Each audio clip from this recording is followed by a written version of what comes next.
Depois de um longo silêncio, a Polícia Civil de São Paulo se pronunciou a respeito do caso Isabela Nardoni. E isso aconteceu no mesmo dia em que o casal Alexandre Nardoni e Ana Carolina Jatobá, respectivamente o pai e a madrasta da menina, foram soltos graças a um habeas corpus concedido pelo Tribunal de Justiça de São Paulo. Foi uma entrevista coletiva bastante tumultuada em que a doutora Elizabeth Sato, delegada seccional responsável pela Zona Norte da capital paulista, falou que o caso está diretamente atrelado aos laudos do Instituto de Criminalística. Eu gostaria de relembrar que nós estamos investigando, a Polícia Civil investiga um bárbaro crime, onde uma criança de 5 anos foi vítima de homicídio. A polícia tem trabalhado com afinco, todos os senhores têm acompanhado o nosso trabalho, a celeridade tem sido dada para este inquérito, ou seja, para essa investigação, que é o papel da Polícia Civil. No entanto, neste exato momento, nós estamos na expectativa do recebimento dos laudos periciais tão importantes para o direcionamento deste caso, especificamente. Então, foram vários laudos que foram solicitados ao Instituto de Criminalística, à Superintendência de Polícia Científica.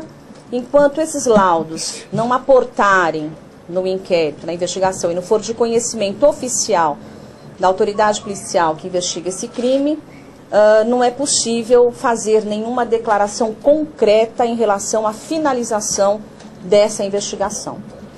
O caso fica efetivamente atrelado às conclusões técnicas que virão com a chegada dos laudos periciais. A decisão da Justiça atrapalha as investigações, doutora?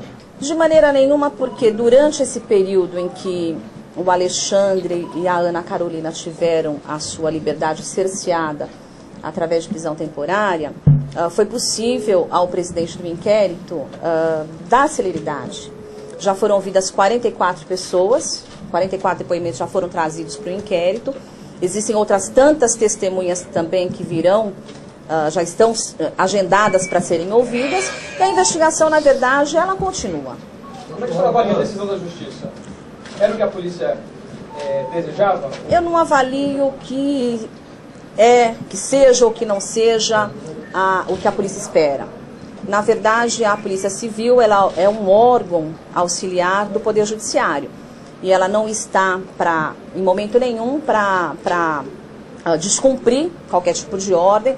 Ela não está para questionar a decisão do Judiciário. Doutora, mas o delegado comentou que a prisão dos suspeitos era justamente para não atrapalhar as investigações. O próprio delegado Calixto disse isso.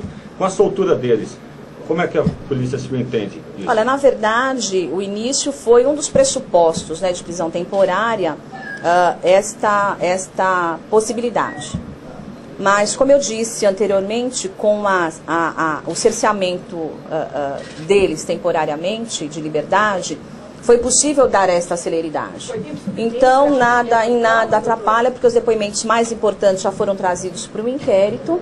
E vocês sabem, todos nós, independentemente de sermos policiais, jornalistas, da sociedade, todos nós queremos o quê? Um resultado disso, que é o esclarecimento desse crime.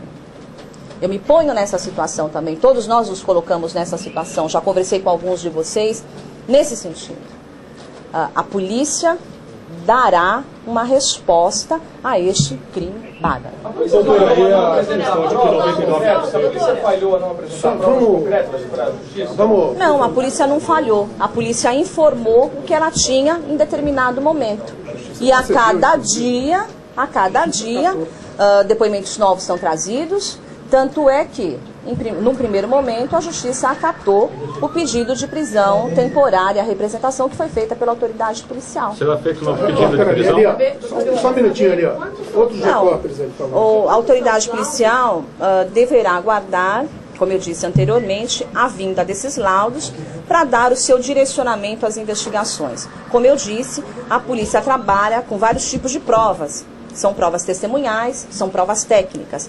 Neste caso especificamente, em face do clamor público, em face do que efetivamente aconteceu, a perícia teve que voltar algumas vezes lá, porque ela precisa ter certeza daquilo que ela dirá, expressamente escrito e assinado pelos peritos. Delegado. Ok, se a autoridade que preside o inquérito tem uma leitura de 70%, cada um pode ter a leitura que queira. Hoje podemos estar, e eu não quero falar em porcentagem, porque isso é muito comprometedor. Eu quero dizer que a polícia está trabalhando diuturnamente para esclarecimento de um crime que houve uma comoção social, um clamor público muito grande. A polícia muda a linha de investigação dela diante da soltura do casal? Na verdade, a polícia trabalha com várias hipóteses, né? A polícia não trabalha com uma única hipótese. Toda a investigação no início, ela tem uma amplitude de linhas, de correntes, de visão de quem esteve no local. E ela vai o quê? Com o passar do tempo, eliminando essas possibilidades. É o que a polícia está fazendo. Paulatinamente, ela vai eliminando as pessoas que poderiam ser investigadas. Doutor, ser eliminado, doutor. Não posso falar mais nada. A grande expectativa a partir de agora é em relação à divulgação dos laudos periciais, que deve ocorrer na próxima segunda-feira. Por isso, tudo indica que o caso Isabela Nardoni está próximo do fim. A polícia que deve esclarecer o caso na próxima semana. Jovem Pan Online, rádio com imagem online.